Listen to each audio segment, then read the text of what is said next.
Hello. Hi, everyone. Welcome to I Have a Strange Story podcast. This is a podcast where two sisters retell people's strange and paranormal stories and experiences, etc. Etc. I'm Lindsay. I'm Rebecca. And we are on episode 60. Are you sure? Yeah. Don't fucking second guess me in front of everybody. I got 58 for last time, but... No, it's because it was 58 part 2. Oh my gosh. But it was actually episode 59. I am the worst. I know. My bad. Do you want to start over? No. It's episode 60, and I tell my story first. Wow. I think our only announcement is that we will be doing a show together, meaning physically together. Yep. Like fingers intertwined. That's what I'm doing right now. I'm coming together with my hands as a visual, and you can't see that, but next episode you can. Yep. Yes, because we're also going to record it with a camera. Yes. And we're going to put it on YouTube so people can see us. We'll probably wear makeup. Definitely. I'll fix my hair. Best lighting in the house. Exactly. We're going to wear makeup. I'll wash my hair, too. Oh, yeah. I'm really stepping it up. I also want you to know that when you pick me up, I may look different because I bought some pants that are joggers. Okay. You know what joggers are? Yeah. Those pants? Okay, well, I bought those. I know it's going to be weird to see me in them, but they're extremely comfortable, and I was like, I'm wearing these on the plane. Okay, well, hopefully I'll be able to recognize you. I know. It's going to be difficult. Mm-hmm. Because I look kind of like Jenny from the block. Okay. Okay, you got a big old booty and... Yeah. I'm going to have hoop earrings. Yeah, okay. Yeah. Okay. It'll be that's cute. fine. I'll look right. out. I'll keep an eye out for Jenny on the block. Jenny from the block? Jesus, what's wrong with me? Did you have any other announcements? Mm-mm. I think that's it. Yeah, That's all. No. Mm-hmm. All right. Well, I kind of have a little bit of a long story. It's a little bit longer than what I usually tell, I think. All right. So this story comes from Reddit. Mm-hmm. And it's from Tarot Kitten.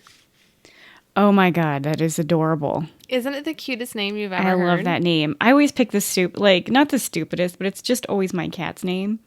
Oh, I never think of like something cute and adorable like Tarot Kitten. I know. It's like definitely creative. It's definitely cute and adorable. Tarot is my favorite for bubble tea too, by the way.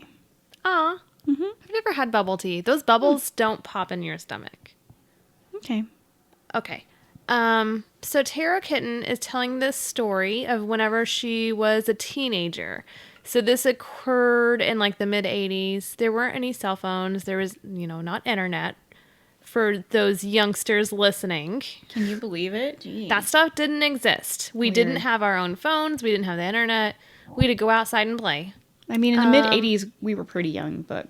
In the mid-'80s, I was pretty much just born. True. I know. So, Tarot Kitten is a female, and this story started whenever she was like 13 years old. So she lived in a small trailer park. Let's see. There weren't very many trailers there. There were about 80 trailers in this park, and she was about one of 6 kids who lived in the area. And this park butted up against a canal, and the park was actually shaped like a lowercase letter H.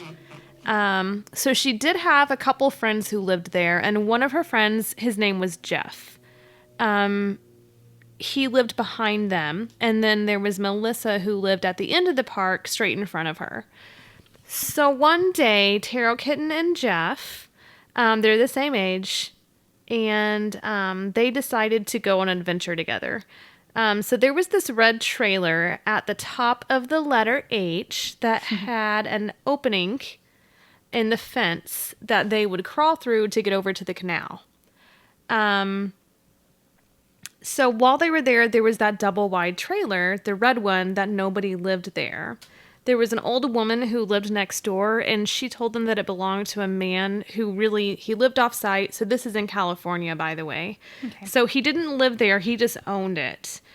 So they were interested, nosy, 13-year-old kids, and they wanted to check it out. So what they did is they walked up to it, and there were these two, like, huge sliding glass doors that were on the porch. And she describes these doors as just, like, massive, like 6 huge windows all lined up, basically, right? Wow. So they opened it, they went in, and they basically ended up on the front porch. As they were in there, Jeff was distracted by amputated bird feet. Oh, no. That he found there. Yeah, they were very large.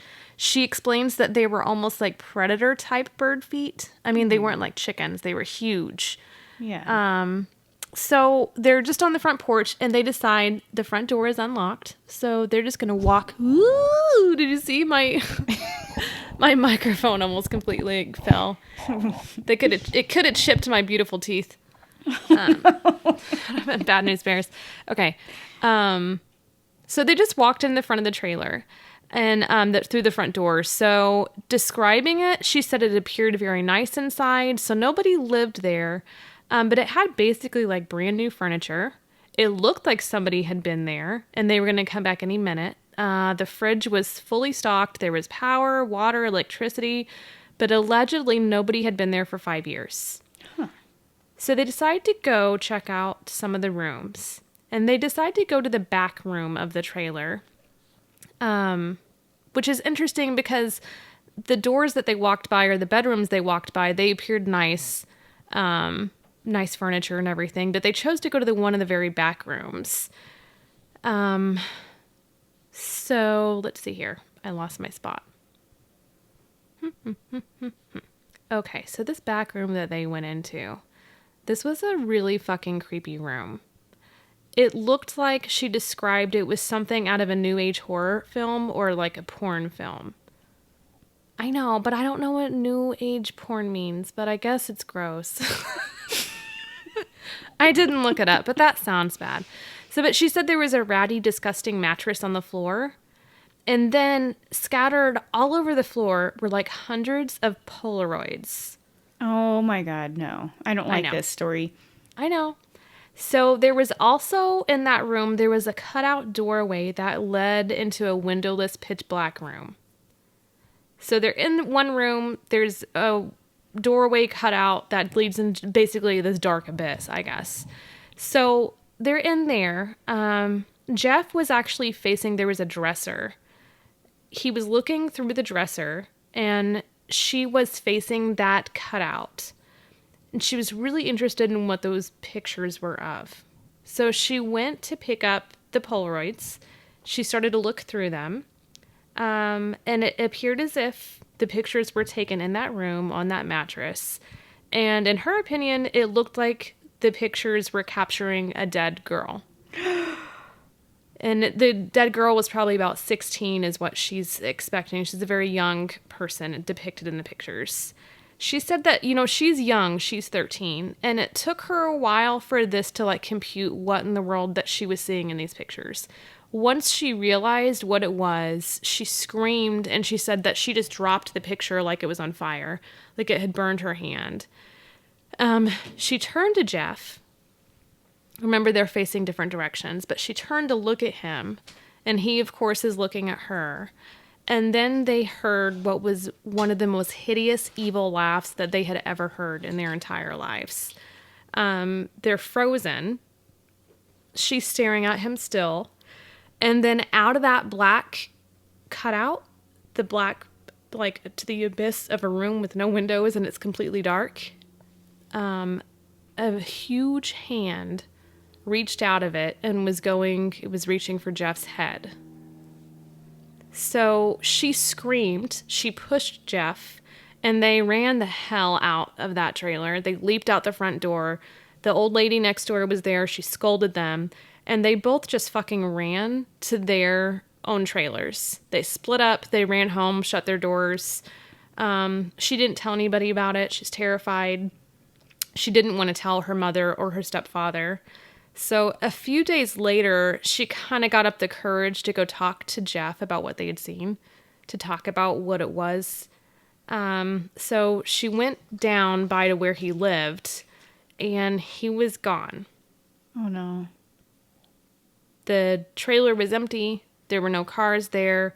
There was a family friend who lived next door to them. And so she went over and asked, where the family was. And the woman explained that the night that they had actually gone into that trailer, that his family packed up their van and they left that night. And that, oh my God, they hadn't been back.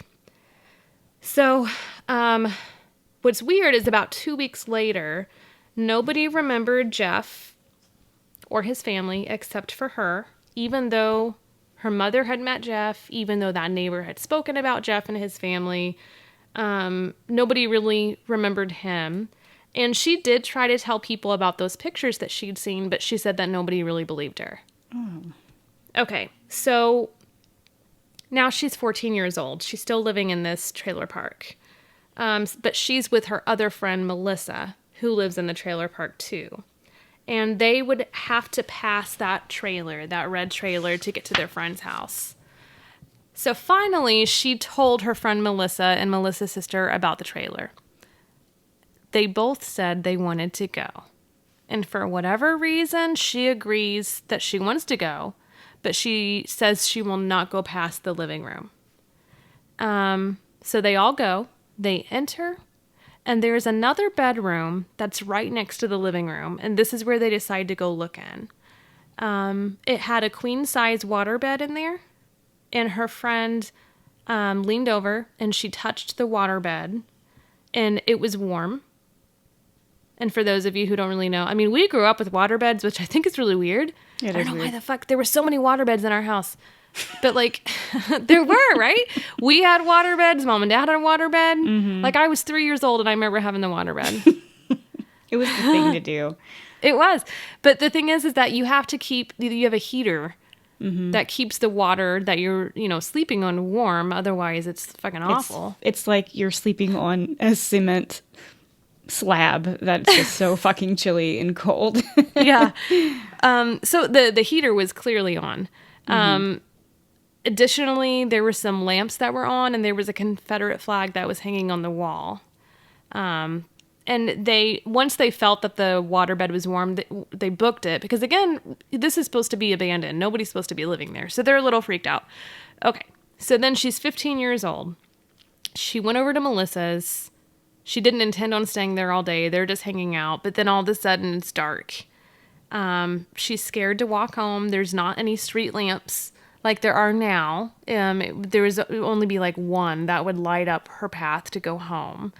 So her friends and the sister, they agreed that they'll walk her to that lamp and then watch her walk to her, her own respective trailer. So they all start to walk, and they get past that red trailer, and they're kind of standing in front of it. She started to feel really creepy, like her skin was crawling as they were walking by it, and then she just froze. And she felt obligated. She had to turn. She turned and looked at that trailer, and remember how I said they had those huge glass sliding door? Mm-hmm. So she turns to look at that huge glass sliding door. And her friends are with her before she starts to walk there. And she just wished that she hadn't looked, because what she saw standing in the glass doorway was the biggest, scariest nightmare that she's ever seen. She looked into the face of what she calls evil, and it stared right back at her. It was a huge creature that was actually bending down below the doorframe to look at them, because it was so huge. Its lips pulled back, and it had fangs. Its eyes were yellow. She said it almost looked like it was smiling. The eyes were yellow and as large as a fist. It had long claws that made a distinct tapping sound on the glass window. And then she said that it was, is it bipedal? Is that that's how you say it? Yeah, I think it's bipedal, but I think a lot of people say it either way. All right. Bipedal. So it's this huge creature that's standing on its back legs. When she saw it, she just thought that's a fucking werewolf. All of her friends saw it. One of her friends said under the breath, "What the fuck is that?" And then all of a sudden she realized that she was standing there alone because everybody else had fucking run back to Melissa's house. Oh, no. She looked at it again and it was smirking at her. And then it used one finger to point at her and to beckon her to come. So it's like, I don't even know how to say that. Yeah, you said it. Yeah. Okay, beckoning. That's how she said it. She did a good job of explaining it. Yeah. And then she said she ran like her life depended on it. She ran home. Again, she didn't tell her mom. Her mom appeared drunk, so she didn't know how much her mom would be able to support her. She went to bed. She woke up the next morning, and she went straight to Melissa's so that they could talk about what they had seen. They had no memory of it. They didn't recall any of the... they didn't recall even walking her to the streetlight. So since then, she's an adult now. She's gone back as an adult, and the trailer is gone. It's not there. She says that she never knew Jeff's last name, so she can't look him up to try to find him. She has no idea who he is. She lost touch with Melissa. And then that she also has done some research on those pictures that she had found to identify who that dead person could have been, the dead girl. Because that always bothered her a little bit that she possibly saw that evidence. So, like I said, she posted this on Reddit, and she was curious if anybody had any idea of what this could be. So, of course, there are several different theories that people listed. So, number 1, people think it's a dog man. Mm-hmm. Number 2, people think it's a skinwalker. One person suggested a wendigo. One suggested a werewolf. One person suggested that maybe she had PTSD. That maybe it was... the other theory is that it could have been serial killers.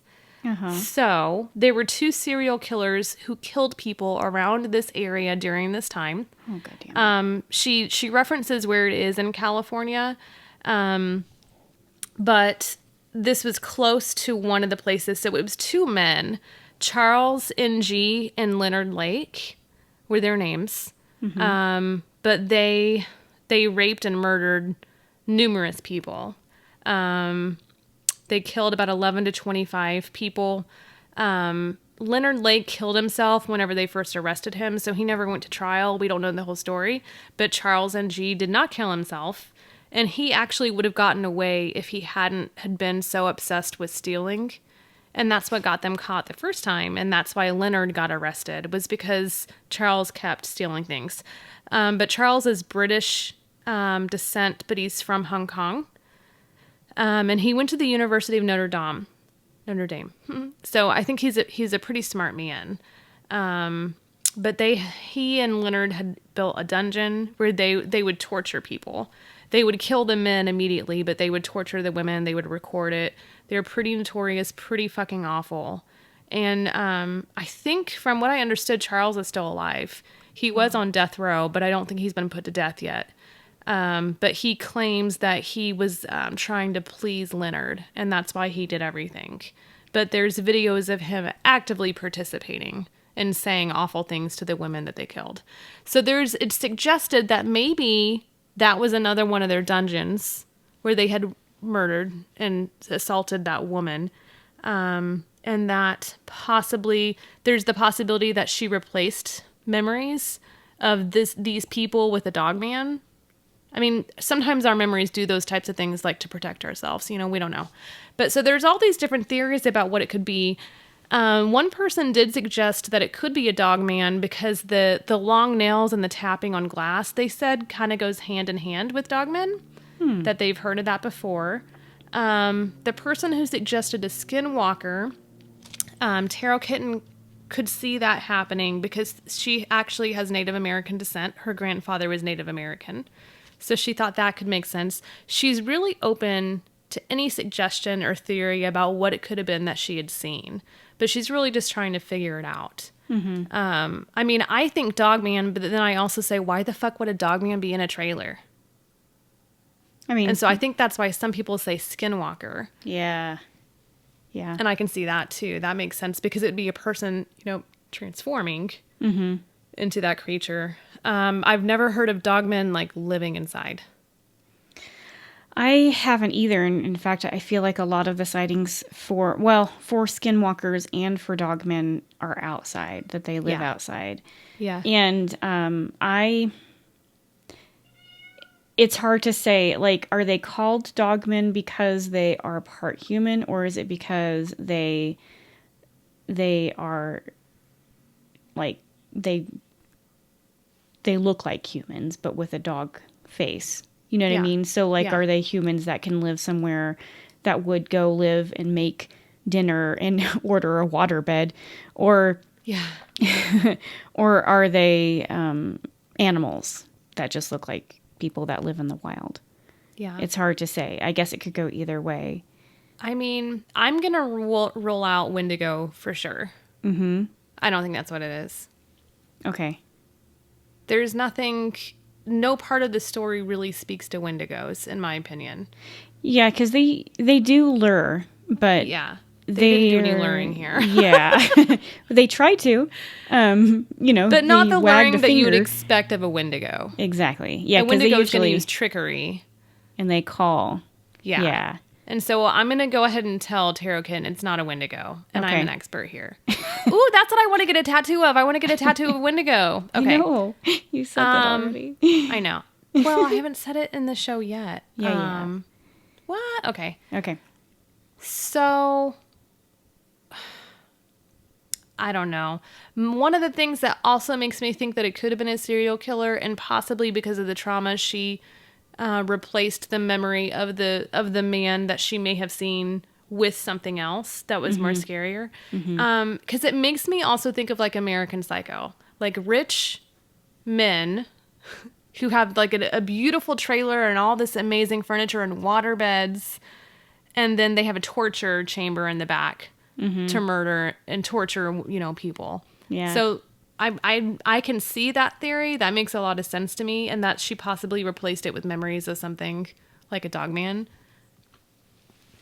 But I'm no expert. I just think, to me, that makes the most sense in my brain. Yeah.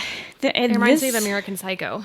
Yeah, this is a hard one. I mean, all these behaviors are humanistic, if you think about it. Like, a fridge stocked with food, the water beds, which were very popular at the time, and then creating this weird possible torture area that we don't know about. It's just a black hole that's cut out into a room. It's a secret area. It's humans.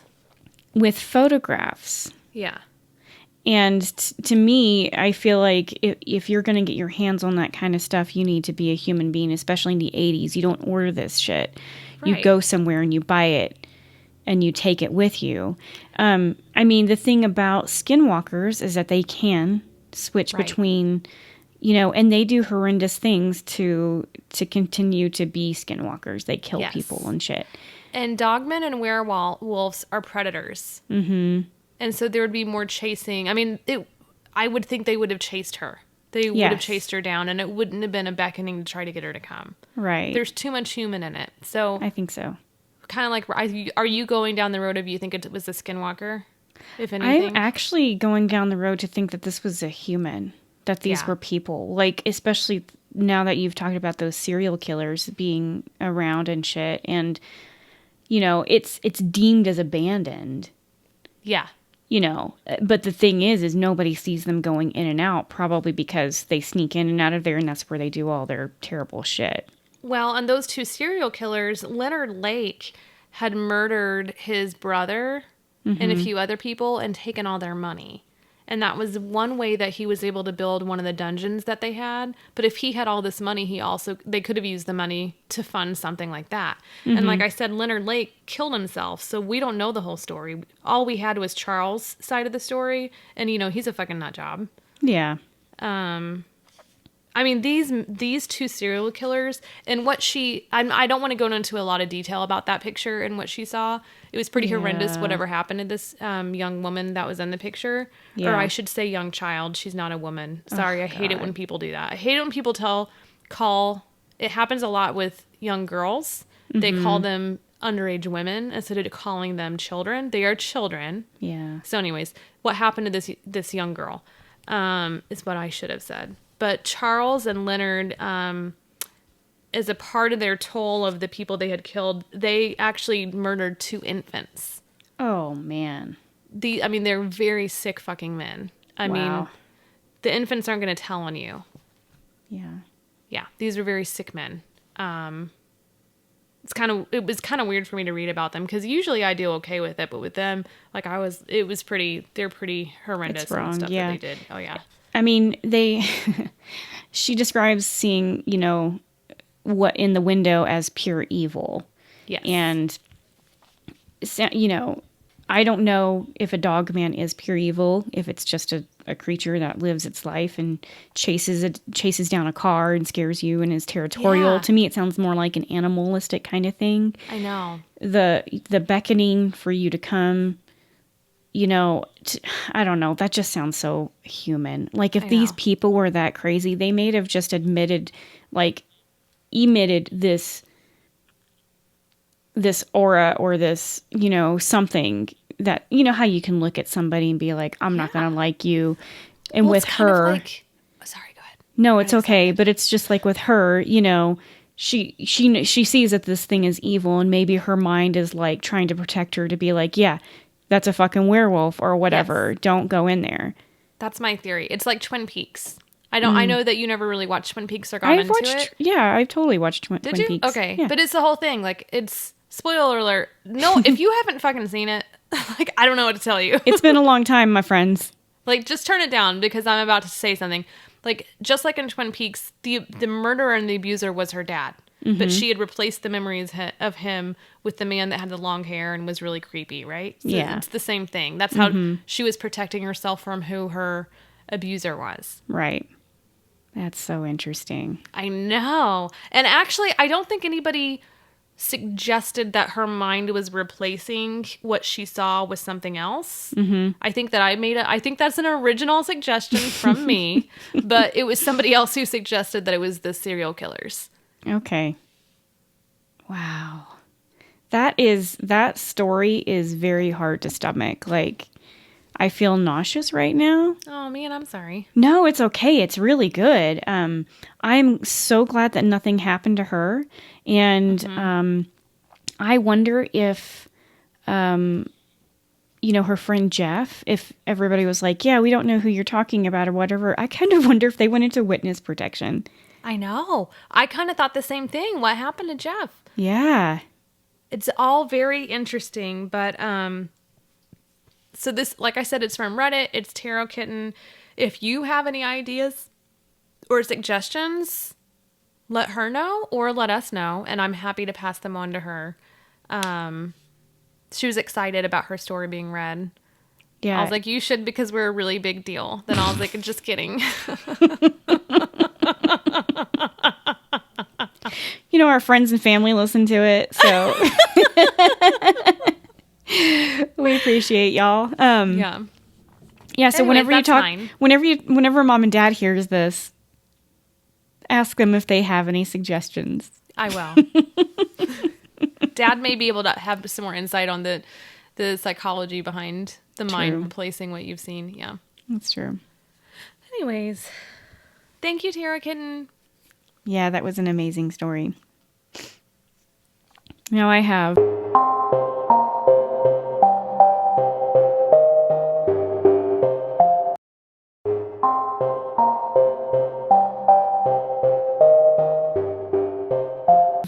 part 3 of an amazing story. Okay. Yes. So our friend, that we've been talking about the past couple of episodes that have had just kind of a weird paranormal life experience, has agreed to let us hear the rest of the story. And I'm very excited. Also, he's like, I'm a guy.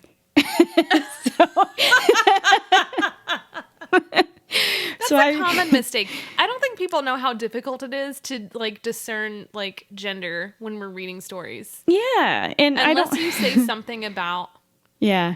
it's hard to tell. I mean, I kind of figured that this was a guy just because he was like, and I was on the wrestling team, and nothing against, women, but that's generally a team that boys go on. Probably not as much anymore. I think it's kind of a girl boy kind of thing. But, whenever we were kids, it was mostly dudes and I feel like this guy is kind of the same age, and that'll circle around in a moment when he's talking like our about age? something. Yeah. When I say that, I say it to people like in their late 20s. I'm like, like our age, and they always stare at me, and I'm like, oh, I'm a lot older. Oh, you mean, forget. yeah. I mean, your age. I mean, you're younger than me. Yeah, this guy's probably actually younger than me. He might be around the same age as you, though. Okay. I'm way older, by the way. So old. Anywho, let's get into this. So where we left off, kind of last time, he lived in that apartment and he saw some creepy little shadowy children staring at him through the blinds. The landlord came over. Okay, and then they moved after that. So this is where he moved. He actually moved from the suburbs to a big city, and he hated this place. He felt out of place. He had a hard time making friends, and he hated school, as you do. He said that they moved into a 3-bedroom, 1-bathroom apartment, and this is weird. I can picture this. This is what I think that they used to do back then. But I don't know if they do this as much anymore. But so in his apartment, they created another room out of the other apartment's bedroom or other apartment's house or whatever. And so they cut out a door and they were like, this is our room now. And they just stole that extra space from the apartment next door. Oh, and I Lord. think that people used to do that. If you want an extra bedroom, you have to pay $200 more or whatever. Otherwise, we're just going to lock the door and you can't get in. Oh, dude, remember that's how they did to my apartment when I was Yes, younger. exactly. I got a 1-bedroom, so they locked the other bedroom, and then I just unlocked it and used it anyway. Yeah. Okay. So stupid, right? Yeah. So dumb. So that was his bedroom. And then that bedroom was kind of isolated. So there was another room that they had to walk through, or that he had to walk through to get into it. And that's kind of where he spent most of his time, was just kind of isolated in his own room, because he was having a difficult time fitting in and just didn't like the situation that he lived in. So at this point in his life, he saw those little shadowy figures just less and less. He could still hear them, and they would move around in his closet. He said that they would knock things over, and he was still hearing the tapping on the windows. And he says, I lived on the 2nd floor. There were no trees, so this wasn't just something outside. It was those nasty little asshole shadowy figures tapping on his window. But at this point in his life, he's just like, this is just part of my life, and I have to deal with it. And I think that was very stressful for him. He said that he kind of learned how to deal with it. So he taught himself to sleep with the television on, or with the lights on. And he says occasionally he would see these little bastards, but the light and the television seemed to keep them at bay. And it also distracted him from the noise that they would make. So he's in middle school at this point, and he started smoking, and he was isolating himself. And I'm reiterating, he hated the city, and he hated everything. He said, I think that we all go through that time in our life, but it's probably harder for somebody, moving in somewhere and already having these weird experiences. He said his mom, did the best she could with him, but he was just having a hard time adapting. He said that he came from the country in the small suburb area, and living in the city, there was a lot of noises, and it was just something that he had a hard time getting used to. He also said that the kind of the worse that he got, the more activity that he would see. Okay. That's kind of going back to energy attracting energy here. Yeah. So he would stay up late. He would watch television. He would smoke. And at this one night, though, he noticed a glowing ball of orange light. It was about the size of a golf ball, and it floated up to his window screen. And he said he wasn't scared, but he was just curious about it. And he watched it, and it was like dancing and floating, and then it would just zip off. And he said that this was actually fun, and it made him happy. He said it felt like a little friend. So that thing would come back once a week, and he would just watch it. And it doesn't sound like they really interacted, but I think that it came just for him to see. And so he'd watch the little orange ball, and then it would zip away, and then it'd come back in a couple weeks after that. And things were kind of changing for him. The shadow people, like I said, all but left. And then the ball started showing up less and less. But he still felt paranoid. He still slept with the lights on and the television on. And he started having some vivid and realistic dreams. And to this day, he still remembers them all, which is really weird. Because usually that's hard to do. But things kind of came to a head at this apartment one night. So it was a normal day. He got home from school. And what he does is he comes home, he checks the mail, he grabs a snack, and then he stole a smoke from his mom's boyfriend's stash. That's so when we funny. say smoking, we're talking cigarettes, we're not talking pot. I don't know. He just says smokes. Okay. So okay. I'm not going to assume one or the other.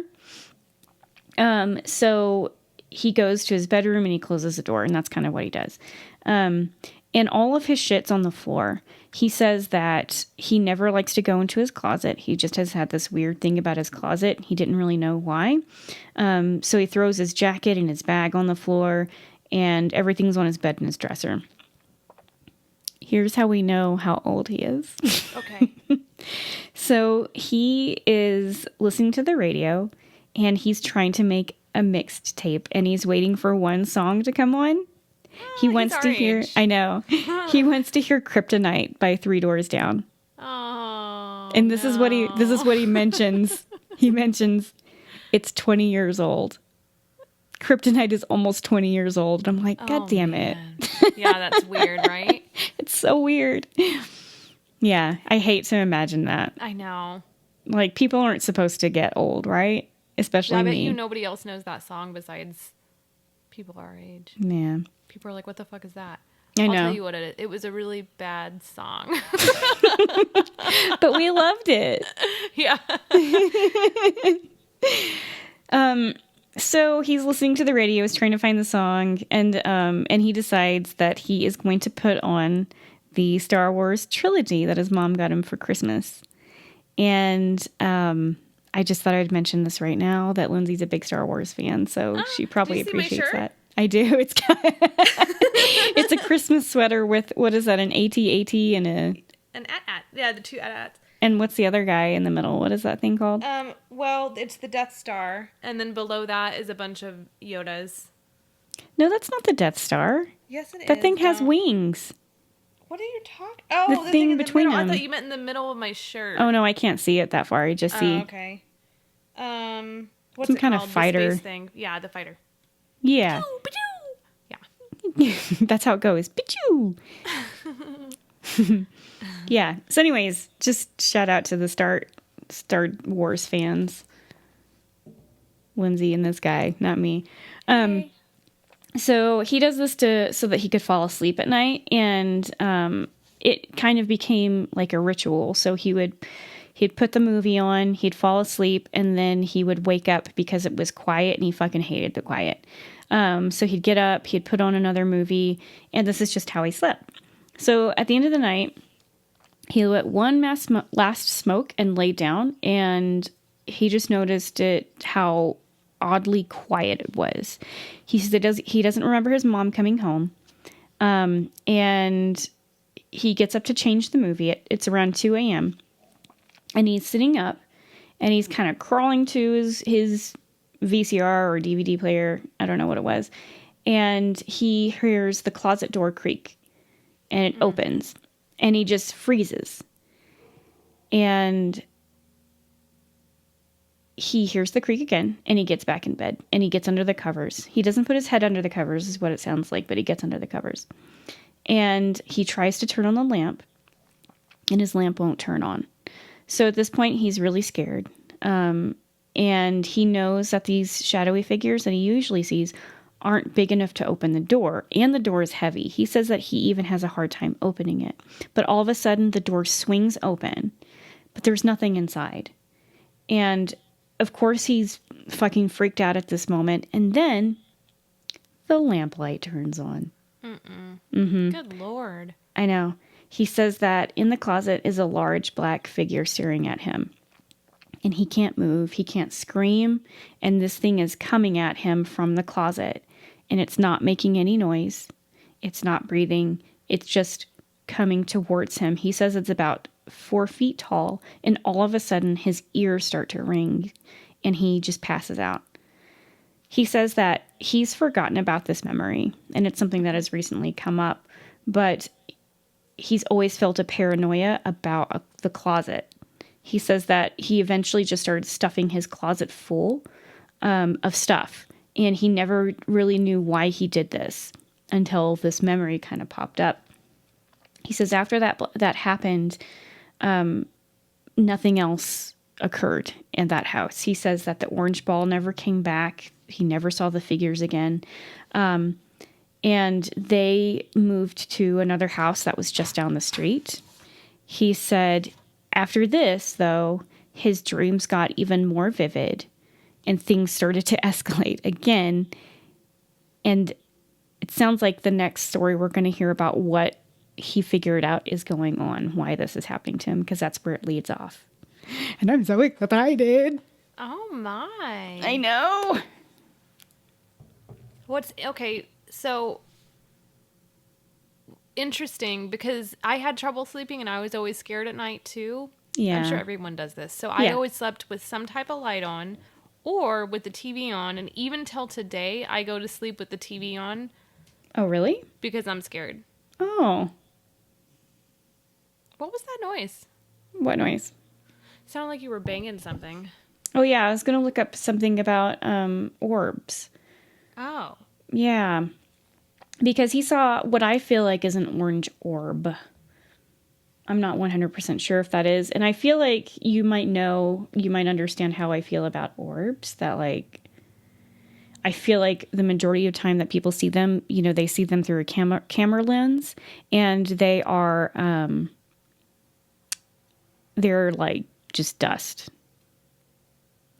This guy had an orange orb, from what I understand, or from what I'm guessing, come up and see him, every couple of days. And I just wanted to see what an orange orb meant. So according to this thing that I posted on our Instagram account, orange just means healing energy. So I think that's kind of sweet. I wonder if something came up, and it did. It made him feel good, and it made him feel happy, and it made him feel like it was friendly, and he wasn't afraid of it. So maybe it just came up and was like, hey, dude, everything's going to be okay. And then it went away. And that's sad. Yeah. Mm-hmm. Yeah. I wonder what the history is, too, with his family or, whatever. Mm-hmm. If there's anything related to any of that with the orange orb. What do you mean related to his family with that? Like any maybe family members who had passed away who were always, you know what I mean? Yeah. If there was somebody visiting who was protecting or helping, something like that. Yeah. That's what I'm thinking. Yeah, that would be interesting to know if that is something that happened. I don't know. I'm interested to know. I know. I love this. This is amazing. I know that people have these kind of experiences happen to them their whole entire life. And I feel like we only get we get snippets of it. You and I do, and we're able to tell our listeners, and to have somebody that is like, hey, I'm in my 30s now, and I can tell you everything that's going on. Plus, they know kind of where this all stems from, is what it sounds like. Right. That's what I'm thinking. I'm Yeah. curious what else feeds into it. Mm-hmm. You know what else I thought of? Whenever he was doing the mixtape. Yes. Do you remember when we were younger, we used to do mixtapes like we were DJs? Yeah, we totally did. I think I mentioned that one time that you and I had our own radio show. We did. And then it's funny because now we're doing the podcast. I know. Right? We used to, so Lindsay and I had these best friends. They were two sisters as well.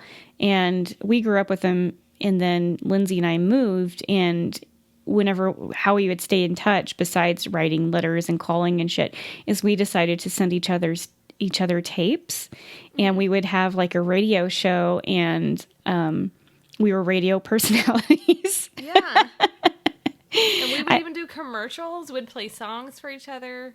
Yeah. It's crazy. I know. What was our names? My name was TJ. Yeah, it meant the jumper, didn't it? I know.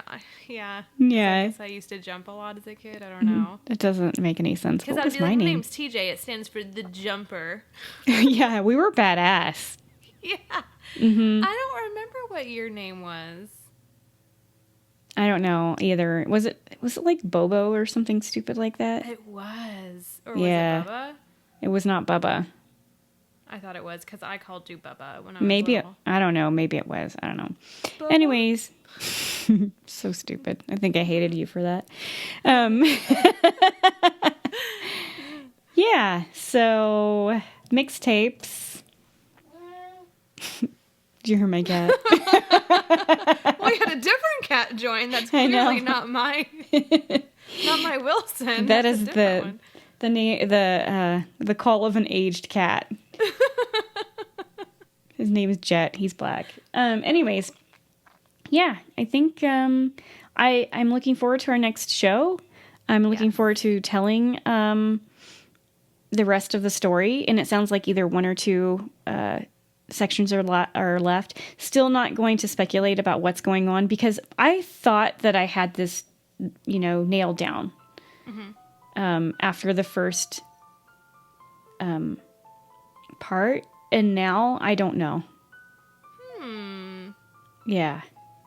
I think I'm leaving it open. Yeah, I'm totally leaving it I feel like there's open. more that will shape our opinion. I think so too. Okay, cool. Yeah. Yeah.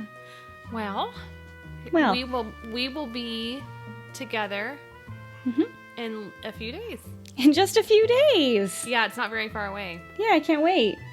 And then we'll do a recording in person with makeup on and our hair fixed. We're gonna look so pretty. I know. But I guess that's all I have. Yeah. If you guys would like us to read your stories so that you can become famous like us, you can send us your stories to ihaveastrangestorypodcast@gmail.com. Yep. Subscribe, rate, and review us.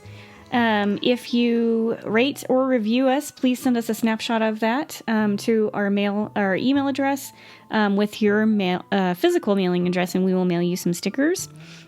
If you'd like to send us anything weird, or if you want to send us your story, send it to P.O. Box 2292, Georgetown, Texas. That's GeorgeTown 78627. And we'll see you next time. For Yeah. real, you'll see us next time. Yep, you'll see us next time for sure. Mm-hmm. So I guess until next time. Bye. Bye.